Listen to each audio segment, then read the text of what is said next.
एक बार रात में एक मेहमान उनके घर गया। उनके घर में खाना बहुत कम था।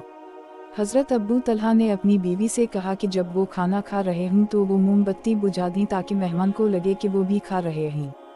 इस तरह वो इस रात भूखे सो गए और अल्लाह ने अपने नबी सल्लल्लाहु अलैहि वसल्लम को वही के ज़रिए इस वाक़या के बारे में बताया।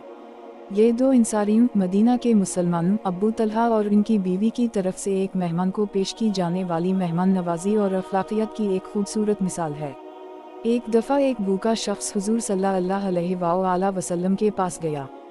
हुजूर सल्लल्लाहु अलैहि वसल्लम ने अपनी बीवियों से पूछा कि क्या उनके पास भूखे मेहमान को खाना खिलाने के लिए कुछ है।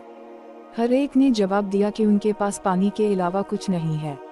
इसके बाद हुजूर सल्लल्लाहु अलैहि वसल्लम ने अपने साथी अबू तलहा से पूछा और अबू तलहा ने मेहमान को अपने घर खुशामदीद कहा। जब अबू तलहा ने अपनी बीवी से पूछा कि क्या उनके पास मेहमान के लिए कुछ है तो बीवी ने जवाब दिया कि उनके पास सिर्फ बच्चों के लिए थोड़ा सा खाना है।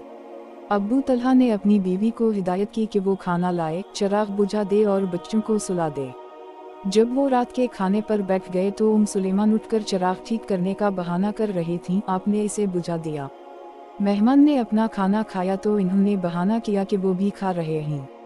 ताहम इन्होंने खाने को हाथ नहीं लगाया था क्योंकि ये काफ़ी नहीं था।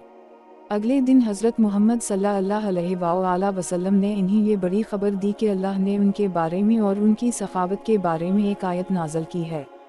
प्यारे बच्चों, मुझे उम्मीद है कि अब आप अपने दोपहर के खाने या अपने खिलौने अपने दोस्तों और यहाँ तक कि दूसरे बच्चों के साथ भी शेयर करने में कभी हिचकिचाहट महसूस नहीं करेंगे।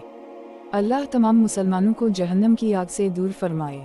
एक बार पढ़ते हैं, अल्लाहुम्मा अजरनी मिनन नार।